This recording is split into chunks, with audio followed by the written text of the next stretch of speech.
The same course I surveyed in 2018 and 2019, so comparing the responses of those students surveyed. My research question is, how much does team or group work, or the lack thereof, affect students' perceived level of difficulty of a course, their ability to enjoy a course, and their grades? So this is not only about assessment, my assessment of students, but their assessment of the course, their evaluation of the course, mainly on the difficulty level and enjoyability factor. For the purpose of this study, I will use teamwork and group work interchangeably. Those terms will be interchangeable. So, of course, the advantages and disadvantages must be reviewed just briefly, but is group work really better? That should be asked. And I always assume that it is, but there are reasons that it might not be the best, depending on the situation. So the answer is, it depends on the situation. Other researchers have found here, as quoted on the Yale Poorvu Center website, that group work can help students uncover and address gaps and misconceptions in knowledge while improving their public reasoning and team-based skills, so various benefits. And this is a quote from John Steiner and Mann way back in 1996. Specifically about Japanese university students, because I teach at a Japanese university, I want to look at how they perceive group work and how their instructors perceive group work in a course.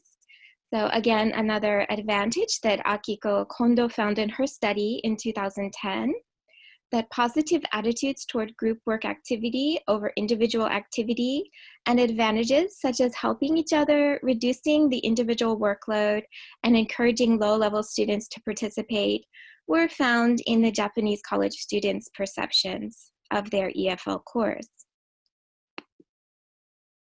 In response to a survey of over 300 Japanese university students and 82 lecturers, they all agreed that group work and paired work activities are appropriate for Japanese students. And many of them supported the ideas that working in a group is more effective than individual work. And this is a quote by Matsuda Chiba and Hildebrandt in 2001.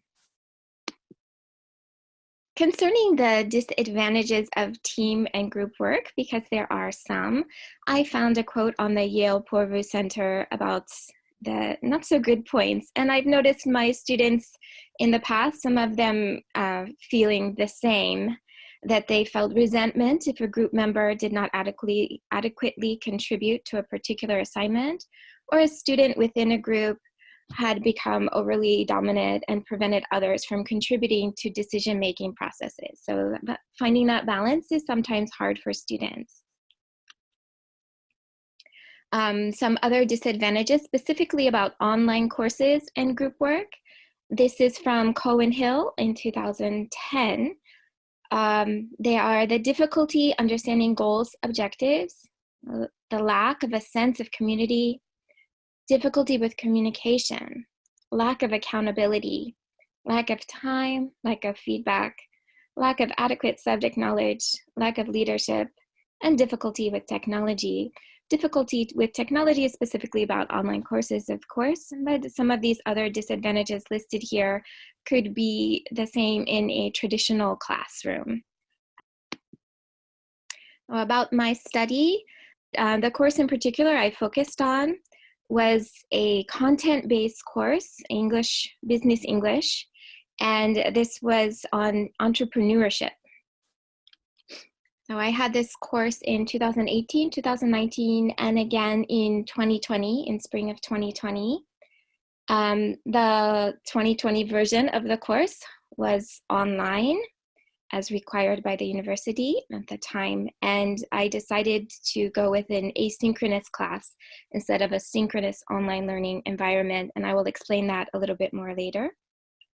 And I designed the course around a concept of students designing companies, from basically the business idea to business plans, and finally making websites and video commercials for their businesses. And the students were assessed on their effort, understanding of course concepts, and ability to explain their ideas in both written and spoken English, and also their presentation skills.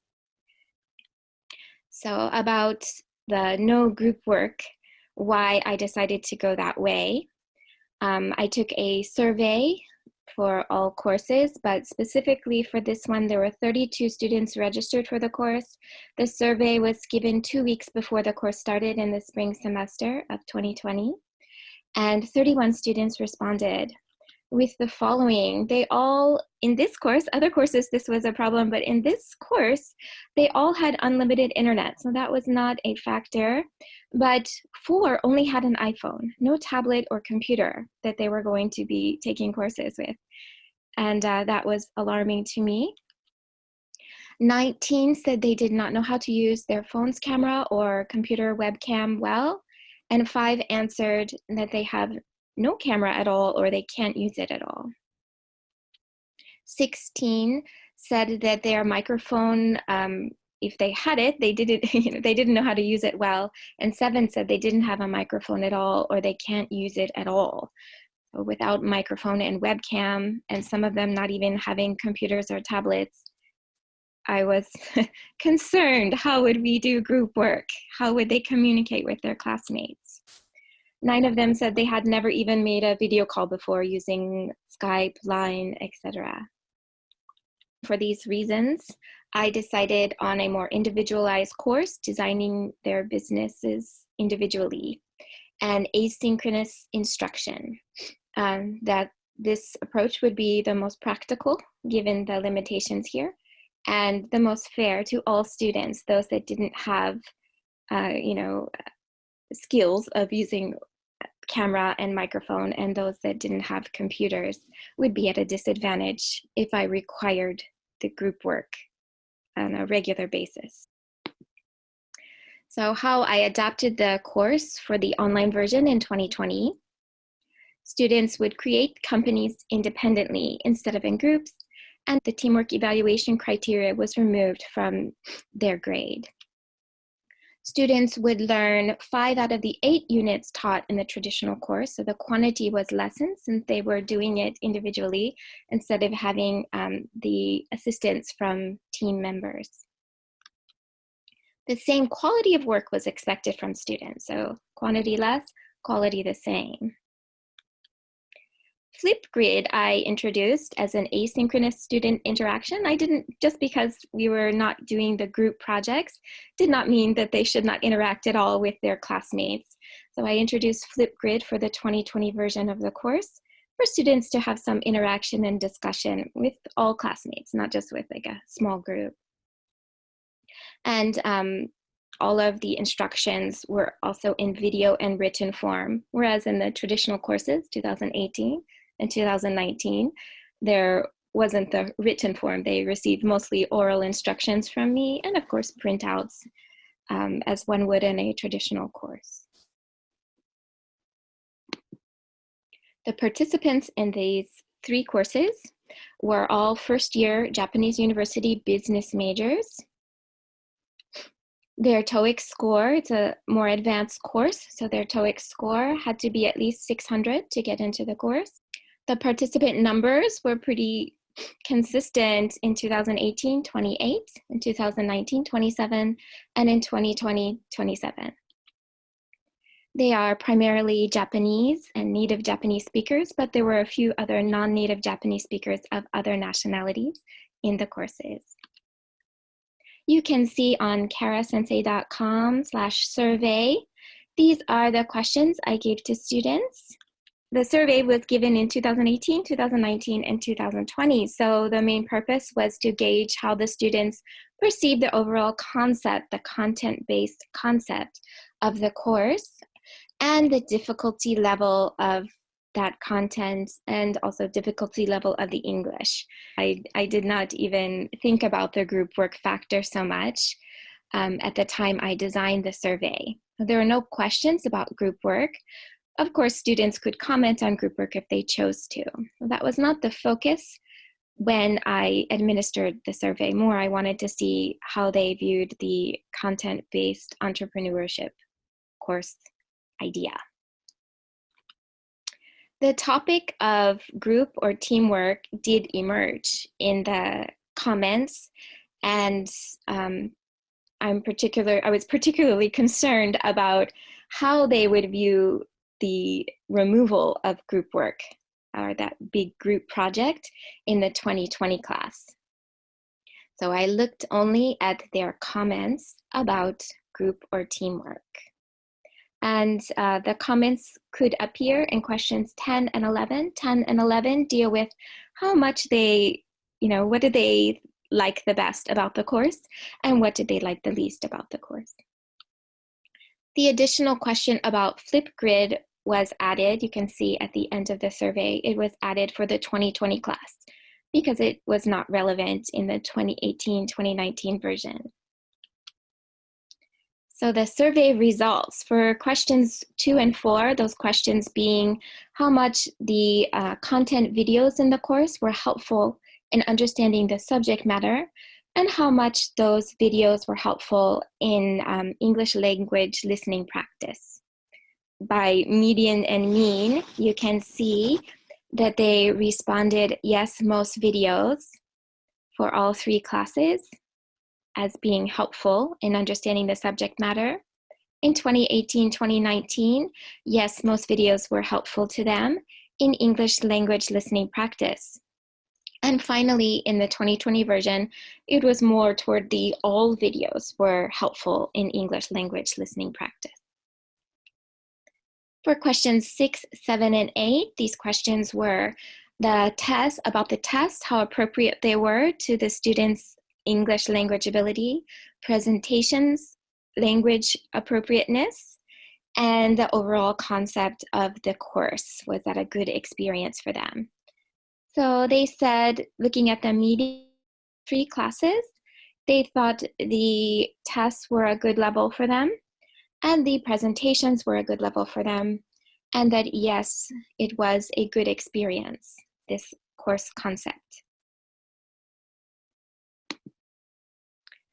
For the survey results to the open-ended questions, 10 and 11, what did they like the most about the course? What did they like the least about the course? Students, I wanted to see, and I noticed comments about difficulty and the course being hard.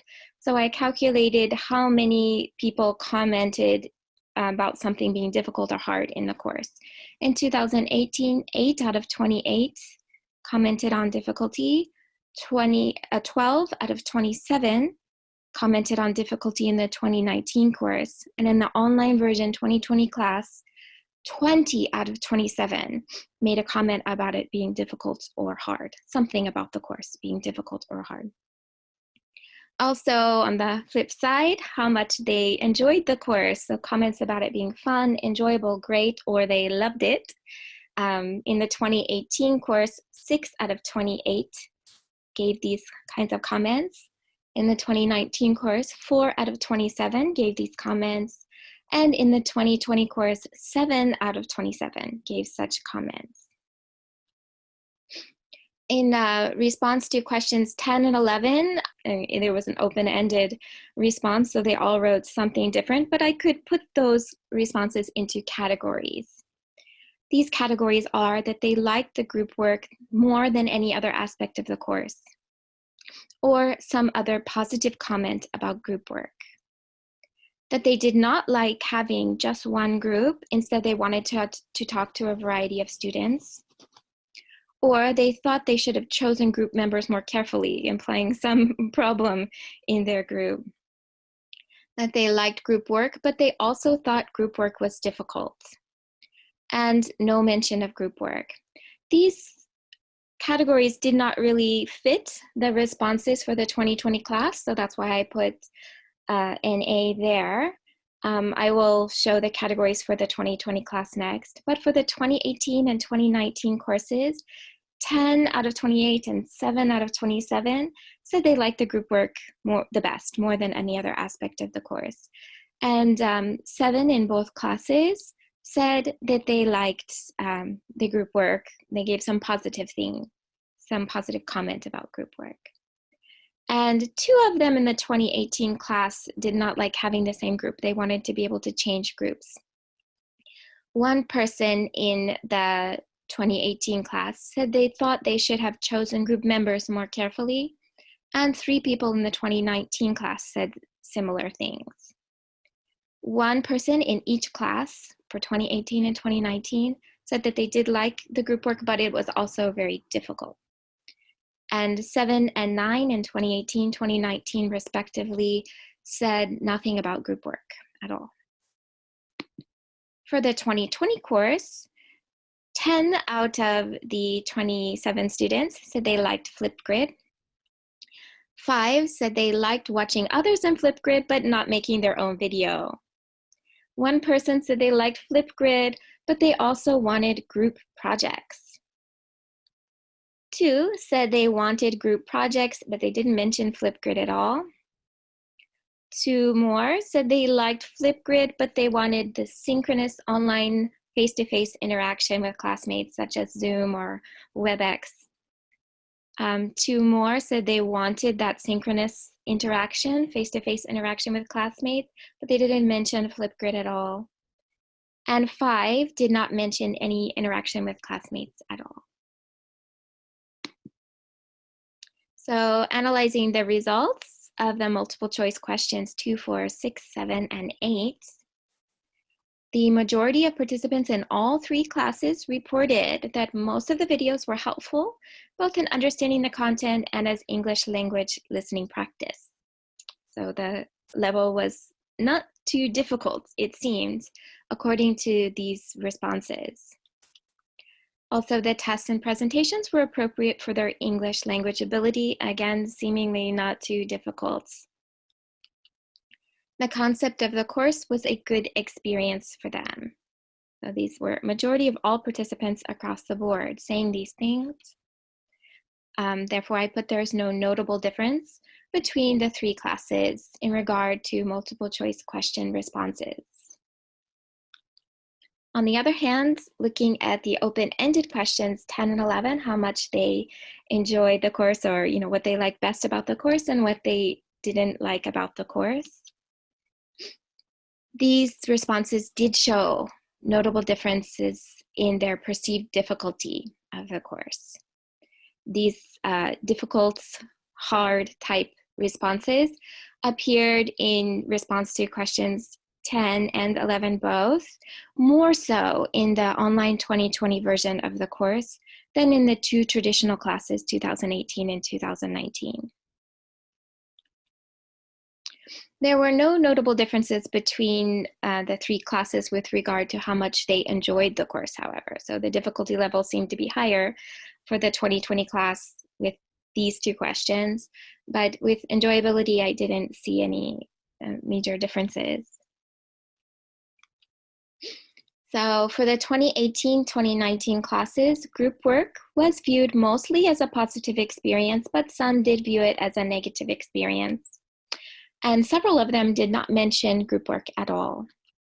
For the 2020 class, the Flipgrid edition was seen mostly as a positive experience, but some did view it as negative, and several didn't mention Flipgrid or any kind of classmate interaction at all. Also for the 2020 class, there were 3 students who mentioned they wanted to do group work or group projects, and 4 saying that they wanted to have that addition of synchronous learning, the interaction with classmates such as on Zoom or WebEx. Also looking at their grades, their performance in the course, I just looked at their test, presentation, and website or video commercial grades, not Flipgrid. I wanted to have it consistent between all 3 courses, and Flipgrid was only a factor in the 2020 class. So their grades, the median and mean grades here you can see, only really a difference, a range of 2 percentage points, so nothing really notable between the 3 classes' grades. Discussion and limitations. So I'm revisiting that research question. Part 1 of the research question was about perceived level of difficulty of the course, how much the team or group work or lack thereof affect the students' perceived level of difficulty.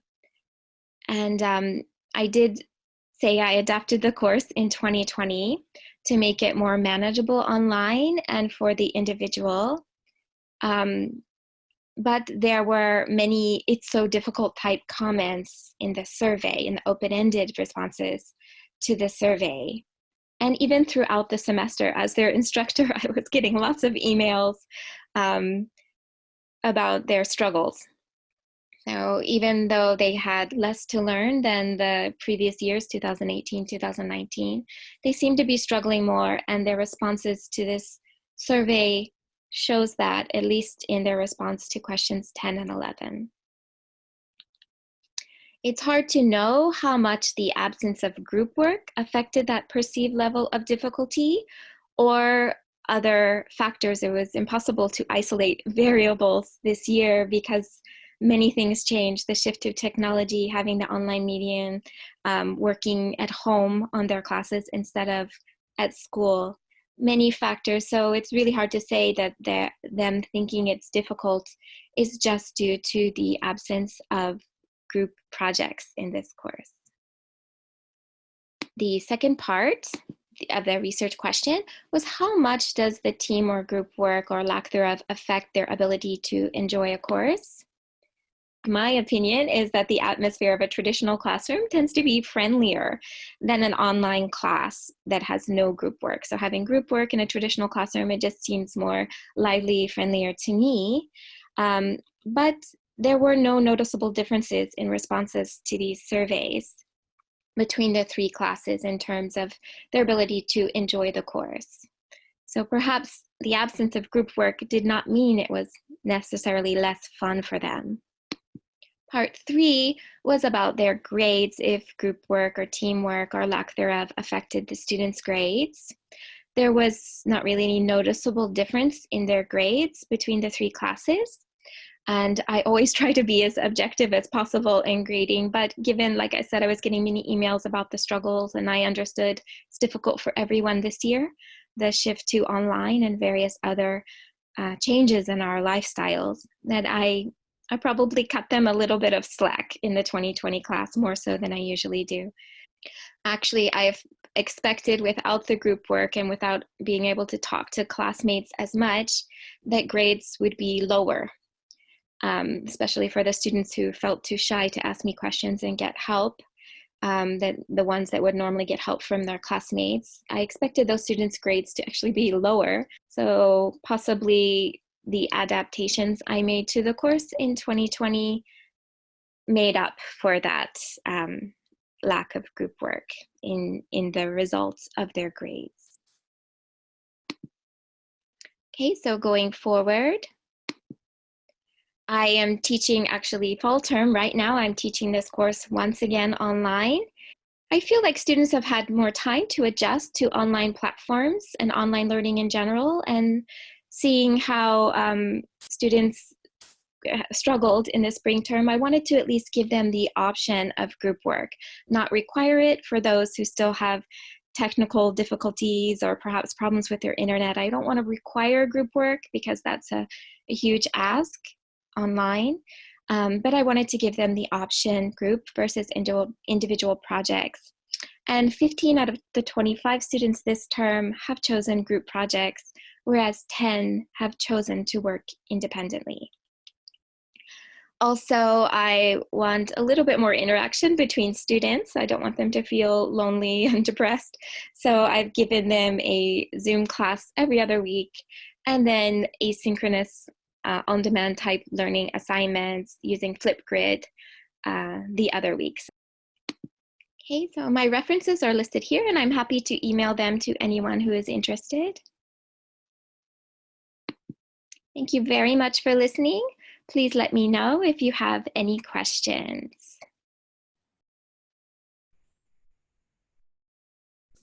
Thank you very much, Kat. Thank you. Yes. So, is there anyone who has any questions? I see one appearing. Yeah. So the profile of student respondents, do they come from the same economic background? Yes. It's a private school. There's not as far as I know, there aren't any scholarship students. Their level of their access to technology, I think, is simply the ones who didn't have a computer at home. I don't think it was an economic reason so much as they hadn't until that point needed a computer at home.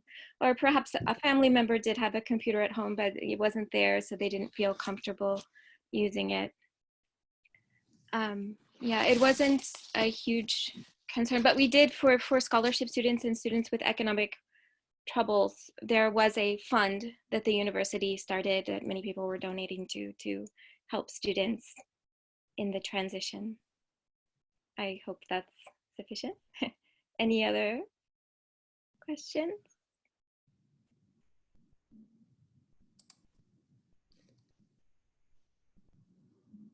I actually have a question myself, Kara, if you don't mind. Yes, go ahead.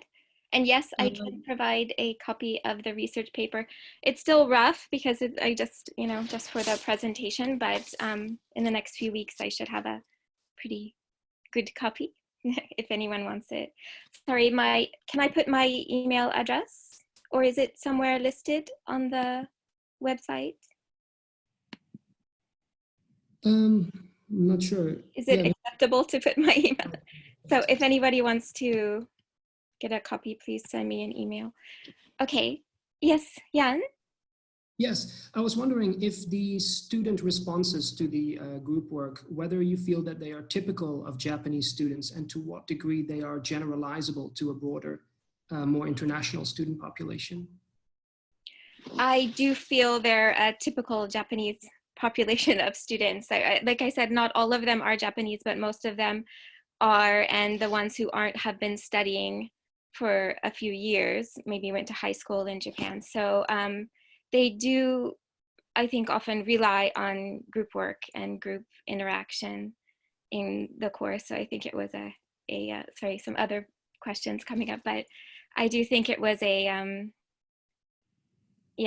problem for them not to be able to work together and rely on each other as much. And for first year students, they didn't know each other, so they didn't feel comfortable. Yeah. Sure. I think there's another question over here. Yeah. Percentage of injection of online learning in the class. What's the percentage like on the injection of online learning in the lesson? I'm not sure what it means, injection of, it was 100% online learning. Sorry, it's Liana. I don't know if we have a lot of more time, but if you could explain a little more what you mean.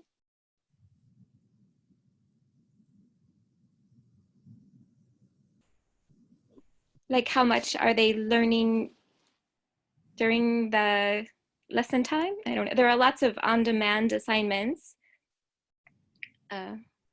weekly. I'm not sure what it means, sorry. 90 minutes a week. The shift from conventional to online. So 100% of the courses shifted from conventional classes to online courses in spring. So there was no conventional learning. I mean, classroom learning.